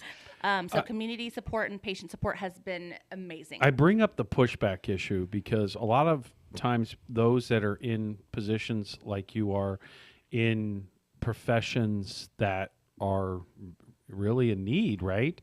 And that are crucial, that you put the patients over your own well-being, over your own career, over your own retirement. Matter of fact, one of the issues here is your retirement vehicle. And clearly in the past, the group had allowed that patient advocacy to override your needs, and you conceded in a space on the retirement vehicle, right? Yeah. So when I hear people say, "Oh, you're not thinking about the patient," no, we actually are thinking about the patient all the time. Yes. And you're thinking about them all the time. Yes. And when it gets this bad, the problem is people only hearing about it at the point of the conflict where you've now kind of drawn the line in the sand. You said no more. Yeah. You have that right to draw it in the line. To draw the line in the sand. Yeah. It's okay. You have the right. We understand there's going to be people that are made uncomfortable by it temporarily. We understand that. But that's the definition of a protest. That's the definition of a strike. Yep. Is if they didn't make anybody uncomfortable, they wouldn't work. Right. So for those that say that, and look, when I brought the issue up to see you so empathetically, so quickly respond to it in a way where you were like, no, we obviously really think about the patients, which is why we're arguing. Some of the things you're arguing is based on patient care. Is that correct? Yes. What are those issues? Yes. Go ahead if you want to. So part of that, I think I mentioned the last time, part of this is also, there's the face-to-face, it's first of all, it's access. So being able to get in to see your therapist within a timely manner, not a month later or 2 months later. So that's the first thing. The second thing is that it's not just the face-to-face time, it's the indirect time, the administrative time that we need. That I think we said 9 seconds, 9 seconds per patient the last time. So we really do need that protected time to be able to do, non face-to-face work, make reports, do correspondence, consult with our colleagues for quality care. So, and then the last thing, and I really, once again, your podcast is so educational, but the pension live radio show. Live radio show. Don't call it podcast. Live radio show. Sorry. So for those that run a live radio show, live radio show. We make sure we point that out because we can't edit this. No. So live radio show, but also the pension, and you spoke about it so well about it's to hold on to quality employees. Because if you have people leaving their jobs constantly, that does impact the clients. Because they have to start all over again with new therapists and tell their story. I even had some of my clients say, "I'm going to wait for you to come back," which breaks my heart. But if they needed it, there's crisis, but they're willing to wait because they don't want to start all over. So when you're not taking care of your employees, then you get high turnover, which does impact client care as well. Absolutely. Yeah, and so for any executive at Kaiser who, they're doing pretty darn well, and I don't know if anybody's seen Kaiser's rates increases to the trust funds that all of us have been screaming about the last couple of years. It's not like they've been hurting. Matter of fact, they bought a hospital network back east, in addition to some other things that they've done. So,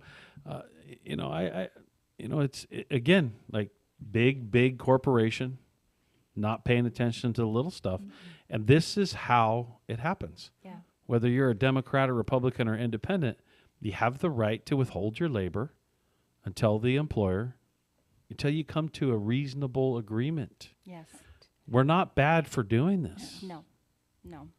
And we're asking for equity. I think Jessica said that the last time. We're not asking for more. Correct. They have, our 121,000 union represented employees within Kaiser have a pension, had Fair received wages. higher wages than we had over the course of the past several years.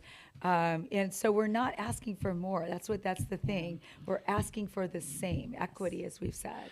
Yeah, and on the issue of pensions, let's dig down a little bit deeper. There's some statistics I want to throw at you from, it's like 20-year-old statistics. I don't remember exactly what they are now, other than they have gone down. They have gotten worse. And that is on retirement vehicles.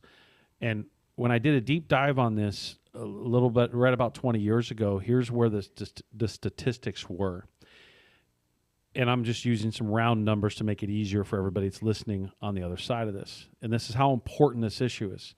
Because we're now, when I did this deep dive 20 years ago, we're now actually running into the problem where there's actually a lack of retirement crisis in America. There's a lack of retirement crisis. In other words, a retirement vehicle, retirement income, retiree medical, and how people are economically affected when they retire. We're actually just starting to go into that phase where there's a crisis that's happening. And here's why. The 401k has really taken over what is the primary vehicle as a so-called retirement. It's not a retirement vehicle. It's a savings vehicle. And ironically, 80% of workers whom have a 401k, now that's assuming all of them contribute. They don't. Right. They don't. It's actually of all the workers that have a 401k, it's only like 65% contribute. But let's just, for statistical reasons, use the argument that the whole 80% is contributing. Let's just say that the whole thing is, they're all contributing. So 80% of workers in the workforce, there is only 13% of the workforce that has a defined benefit. So you're talking 87% that's depending on the 401k. Of that 87%, you take 80% of them. So 80% of the workers that have a 401k option have to draw their retirement vehicle, their 401k down to zero by the time they retire for one of three reasons: plant closure, health issue, or death in the family. One of those three reasons, take it to zero. To zero.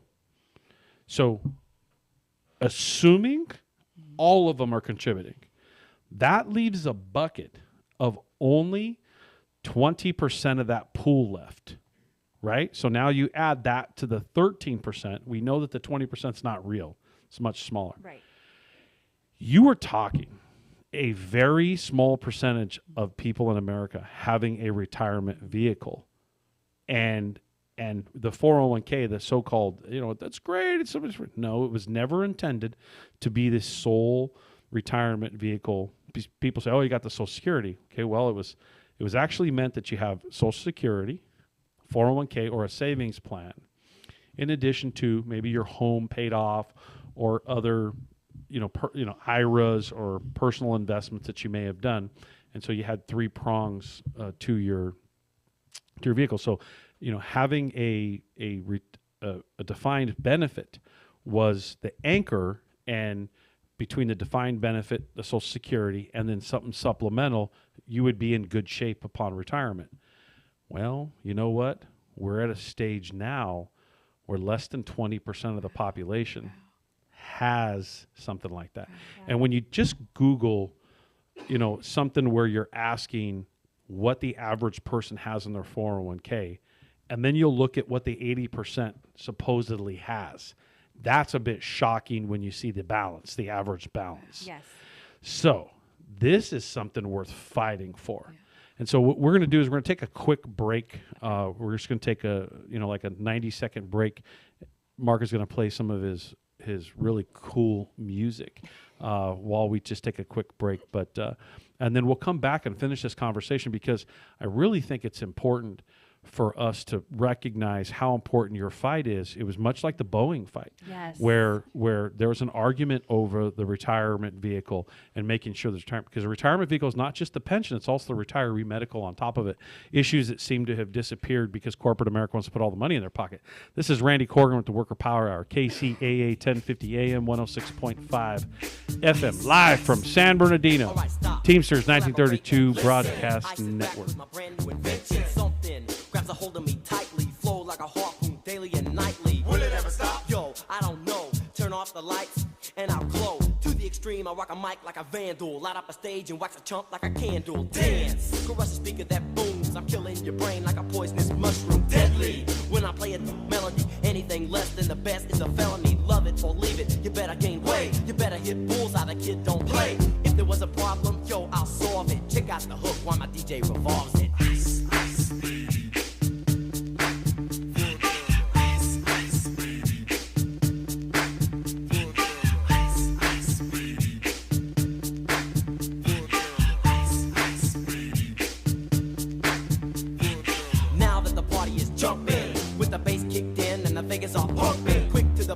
Point, no faking. Cooking MCs like a pound of bacon. Burning them, being quick and nimble. I go crazy when I hear a cymbal and a hi-hat with a souped up tempo. I'm on a roll, it's time to go solo. Rolling, hit my 5.0 with my rag top down so my hair can blow. The girl is on standby, waiting just to say hi. Did you stop? No, I just drove by, kept on pursuing to the next stop. I bust a left and I'm heading to the next block. The block was dead, yo, so I continued to A1A. Beachfront Avenue. Girls were hot, wearing rock men lovers, driving Lamborghinis, jealous. Cause I'm out getting mine, shade with the and vanilla with the ready for the chumps on the wall. The chumps acting ill because of ranged out like a bell. I grabbed all I heard was falling on the concrete real fast. Jumped in my car, slammed on the gas. Bumper to bumper, the avenue's packed. I'm trying to get away before the jack is jacked. Police on the scene, you know what I mean? They passed me up, could run it all the. If there was a problem, yo, I'll solve it. Check out the hook while my DJ revolves it. Ice, ice. All right. Truth be told, I just needed a quick break. Like running a live show, sometimes, I can see why they do commercial breaks on these talk shows and stuff. So before we took that quick break, and again, thanks for the cool music. Hopefully Scott's listening in and he can come in and do a live rendition of it right here in front of the camera, so we can all hear it. Some of us have actually heard the live rendition. I know, I think Lucky has. So, and by the way, I got Lucky Lepin sitting over here riding saddle. He's watching and he's wondering if I'm going to yank him into the show and put a microphone in front of him. But I've been trying to get his wife on the show too, Becky. She'll be coming on here pretty soon. But for those of you who don't know, Lucky Lepins, he helps us put on the car show. He's part of Youth Helpers. He does all this stuff when it comes to volunteering for the kids. It's just amazing. They run the whole camp up there, the Youth Helpers camp up in Big Bear. Just an amazing individual. Really appreciate the partnership there. And he's also a Teamster at Cisco, and he's a trustee at Teamsters Local 848. Is there any title I left out on you, Lucky? Car and Motorcycle Club. Yeah, that's right. He runs a car and motorcycle club. Teamster Car and Motorcycle Club. So thanks for hanging out with us today, Lucky. And so before I took the break, I was talking about the retirement issue and why it's important to fight. And, 40 years ago, 50 years ago, lots of people had a good retirement vehicle. In other words, a defined benefit, and then also had retiree medical. Yeah. Retiree medical is like almost completely disappeared. Yeah. And most people, at least the ones that have it, I was at the International Foundation and I had to check some people. Like, you realize you're in this real small bucket now. I'm not saying that you should give it up at all. I'm saying appreciate the bucket you're in. Let's try to help others get into the bucket. Yes. Because the smaller the bucket gets, the more likely it is for you to lose your bucket completely. Anyway, seeing workers draw the line in the sand on this subject is, to me, it's very important. It's very empowering, because unfortunately, the American worker and workers in America have gotten to a point where they think that this isn't something that's attainable. And to me, it's for those of us that came into the job at 18 years old and it was all there, and a bunch of older guys threatened my life right when I walked in the door and said, don't you give up our retirement vehicle or our retiree medical or our medical, or we'll throw you in a trailer and beat you to a pulp, right? I was like, all right, cool. I mean, at 18 years old, part of me was like, yeah, let's fight. All right, cool. But it made sense, so I didn't want to fight, right? Right. The point is what happened to that? What you guys are at the front of bringing an issue like that to the forefront again. That is very powerful and it's very important. And I'm so happy that you're back on the show, because it's an issue that we don't talk enough about. And so what are your thoughts on that? Go ahead. Well, Did I stump you? I know. No, Well, I you know what? As someone who's like, and it's interesting because I think when you're young, you don't understand that concept of pension. Like, I didn't understand it when I started at the county, and it was like, now I understand it now at my age, and going like, oh, wow, I was at the county, I vested, and oh, I'm going to get a little pension. Now I have it again. I have it now. So the fact that, and I think when you're young, you don't get it. You're trying to, build a family, build your career. You're too busy chasing the dollar. Yeah, I get it. And so and honestly, I think corporate America took advantage of that. Like, I just, once again, Absolutely. I unfortunately, some of the people that are going to be in charge of some of these things, I'm afraid that they're going to decimate that. But that's, but I think corporate America took advantage of that. And so, I'm lucky. I have the pension. I do. I have the health care, the retiree health care. And as we age, we appreciate that more and more. And so the fact that, I have young people that are investing in Kaiser and are starting to look at this as, holy cow, the 401k, it's not enough. You're right. It's not enough. So I think that we are, trying to educate people. This is a big, big deal. And once again, I think that the fact that Kaiser wants to say that we're greedy, mind you, I'm sure all of those, I think the administrators have, the executives have 8 different pension plans. Or, and so, but we're the greedy, the workers are the greedy ones. We just want one. We just want our one. Yeah, we just want one. Exactly. Right. And they have stock options and all that other crazy stuff. On top of their normal salary that is outrageous anyways, but...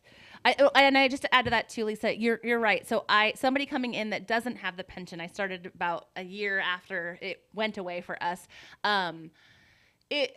Our union has done, it's a pension calculator, right? For people that are younger that don't quite understand it, to compare what you would be difference. Yes. Is it on a website that they can go to and they can just pull it up? Yes. Oh, that's a great tool. So we've had a lot of our members do that just to kind of get more of an understanding of why this is so important.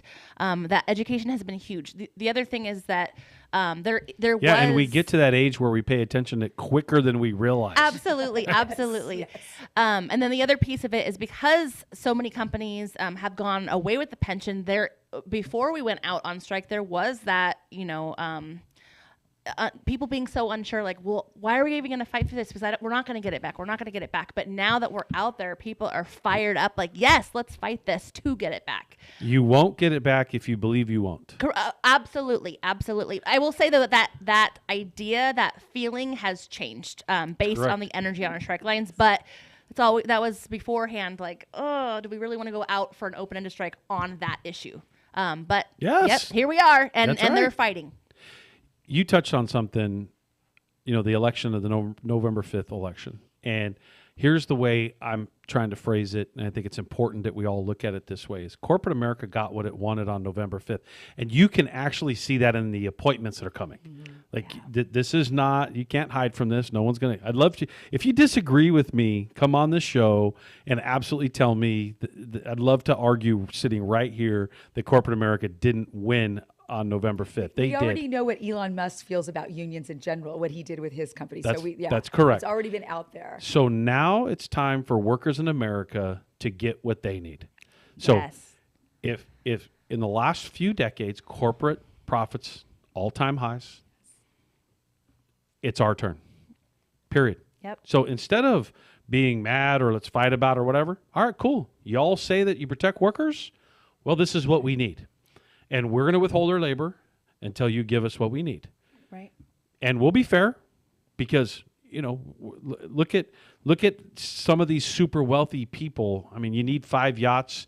You need to fly around in a spaceship to Mars. You know what I mean? Like some of these, like so far removed from the reality of everyday life. It's incredible. And somehow we're the villains? Yes. Like, no. Corporate America got what it wanted. So now it's time for workers in America to get what they need. Yep. And I think we coined that phrase and we repeat this over and over on our radio show and on billboards and everywhere. And we keep explaining to workers that they can versus they can't. Yes. What do you have to say about that? I 100% agree. You're ready to go on strike again, even though you're on strike. You said radio shows and billboards, and I say a picket sign. I'll make one tomorrow. No, I yeah, that's a great picket sign. Yes, it is. And if somebody steals it, you'll know where it started. Yes, absolutely. On the live radio show. Not the podcast. No, we do have a not the podcast that comes out of the radio show. It turns into a recorded version, Right. but we don't Yeah. edit it. I know. Lisa's like, oh, man. Yeah, but no, I agree. Like if we believe, you know, it's we can, not we can't, or we So, won't. Lisa, you were telling me that your husband's affected by HR 82. Very much so. So my husband is he's a case manager for Riverside County. And he's been in the public sector for a little less than 10 years. So that means that he's worked all of his working life. You know, it's like past 30 so years in the private sector. So I remember hearing about that windfall, and once again, sometimes these things I don't understand until like the last minute, like, oh, I need to know what this is about. And so when you just read that and I found that out, I was like, I got some good news this week. So it's like, because that will impact us. That will directly impact that legislation. Sometimes I think that people don't know like how, like, you know, politics and legislation impacts their day-to-day lives. That's huge. That's a big deal because, yeah, he's going to be able to get his full Social Security that he worked hard for, as well as the pension that he's getting for the public sector. Isn't it crazy that it's called windfall elimination? Like windfall. Like, okay, I'm making so much money. I think I won the lottery. This is what's nuts. Like I gotta hand it. The Right to Work Foundation and Right to Work. The whole Right to Work. Like they've coined these phrases that they own that sound the complete opposite of what they actually are. Yes. Like the windfall elimination situation, like that situation, like I'm in this windfall with my Social Security that I earned, that I paid into. Exactly. And then I go and I get a public pension and somehow I get penalized because I got a windfall, like I won the lottery. Like this is crazy. Yeah. Again, it's great. I know we're having fun with it, but there's a lot of this that's happened over the last few decades because I think you said corporate America is taking advantage of this by taking advantage of us by us being so busy, right? Trying to get the kids to soccer, trying to do this, trying to do that. You're trying to manage the household. You're going to work. In a lot of cases, working 50 hours or more a week. Some people working 2 jobs, 3. Yes. And kids. I know what me and my brother did when we were left home alone. We were boneheads. You know what I mean? Like, man, we're like, what kind of trouble could we get in? Yes. So it leads to all these it cascades into other issues. And and somehow we're the bad guy when we say, hey, don't you think we should get a little fair shake in this? Yes. And of course, we need to listen to somebody who's, who buys Twitter for $44 billion. Like, okay. Jeez. Like, and if you really drill down on what was said, like, you just pounded this corporate America message. And, shame on people who actually ate it up and are part of the working class. Like, come on. Do you honestly think that individual? I was actually joking with someone the other day. Everybody knows Elon Musk wants to populate the world himself, right? He said this multiple times, right? Yeah, he has lots of kids, and he says, I think lots of people should have lots of kids. Well, of course, because what's happening is people are having less kids now, so there's less workers to exploit. Yes. Right? That makes sense. I mean, when you really think about it, it's people in that mindset where some of us are thinking, well, I can't say this because I actually populated the world. My wife and I have 9 kids, by the way. Right? So, but I didn't complain about it, and I wasn't trying to do it to exploit labor. No.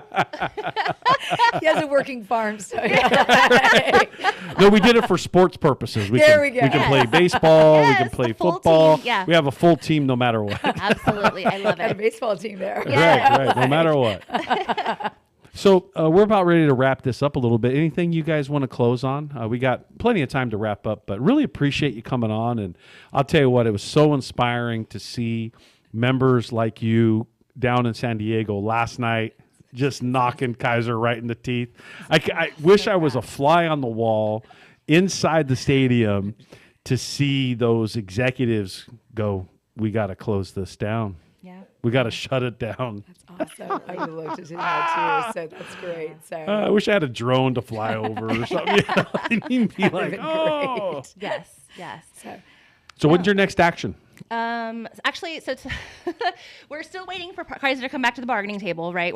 They've been ignoring us the past couple You weeks. could have went down and caught him at the stadium. Yes. Let's should just have do brought this a now. table out. Yes. We should have brought some tables out and said, here's a bargaining champagne table. and limousines, as you're talking about. Yes. Of those CEOs. Yeah. It's not. Yeah, the CEOs of those. So we're still waiting on them to come back. Again, they're continuing to put out these ads. We're not afraid by them. They are actually inspiring us and motivating us more, and more of our workers are getting out there on the lines to join us, like I said.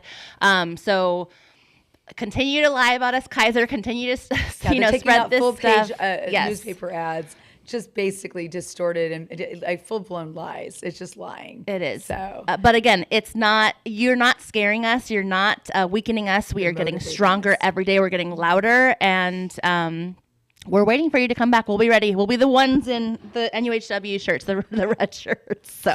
Well, really got to hand it to you.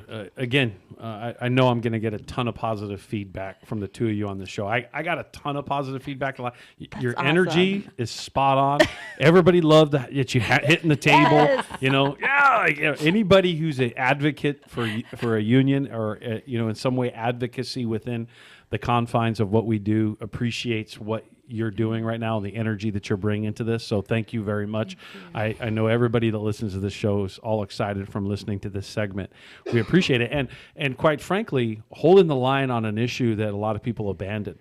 And unfortunately, for a few decades, this issue's kind of been walked away from. And you're right, corporate America has won the message and the narrative on this. Mm-hmm. And it's really important for us as labor advocates to say this is okay to fight for. You obviously saw the Boeing workers. They ultimately conceded, and I don't know if you noticed, but they announced that they were going to lay off 17,000 Boeing workers. I think it was yesterday. And so I don't know if that's in retribution or what. You got to break that down and see. Sometimes the layoff it does happen temporarily because you shut the operation down, and if you shut the production down, there's going to be a delay. So you'll have a layoff for a bit, and then everybody will be recalled later on. Yeah. Let us peel back the layers and figure that out before we actually report on it and say that it is something negative. Yeah. It could just be a temporary situation as a result of the action itself, which means that it worked. And most importantly, for those of you that are listening, if you do have a retirement vehicle defined benefit, don't assume everybody else in the world has one. That's what I found, that union members that have these benefits sometimes forget that you're in a very small percentage, sometimes 5%, 7%, 10%, maybe 11% at the biggest. in these buckets depending on what that combination of benefits are. And if you're fighting for something like this, be sophisticated about it, be diligent about it, and it's okay. In other words, it's okay to say what's going to happen when I'm 57, when I'm 62, what's going to happen pre-65. I mean, there's some people that want to extend the retirement date to like 70 or 72. Jeez. Yeah. So thank you very much for coming on the show. Really appreciate it. I'm going to wrap up the back part of the show and close like I always do by talking about worker power. And this is the definition of worker power. This is how we build worker power, is workers coming together saying, hey, I want my defined benefit back, or I want one and I never had one, or I want retiree medical, or my working conditions, or patient care is affected this way or affected that way. You have every right as a worker in this country to fight for all of these issues. Quite frankly, you have a right to fight for everything. You can actually argue that the poles in the building that you're in need to be painted blue. You have that right. I know Dodger blue. Yeah, right. Yeah, that's where I was going. We have that right as a worker in America, and we got to stop giving it away. Yeah. And so what are we doing here in the Inland Empire? We're building worker power. And how are we building worker power? We're talking to our friends. We're talking to our neighbors. We got billboards. We got our buses. We've got the radio show. We've got all these workers talking about worker power, and they're starting to understand that when you come together and you demand worker power, and we talk to our friends, we talk to our neighbors, and we talk to our family, that we can build worker power. Longtime organizer, first-time radio host, Randy Corrigan of Worker Power Hour, KCAA 1050 AM, 106.5 FM, live from San Bernardino, Teamsters 1932 Broadcast Network. Signing off. See you next week.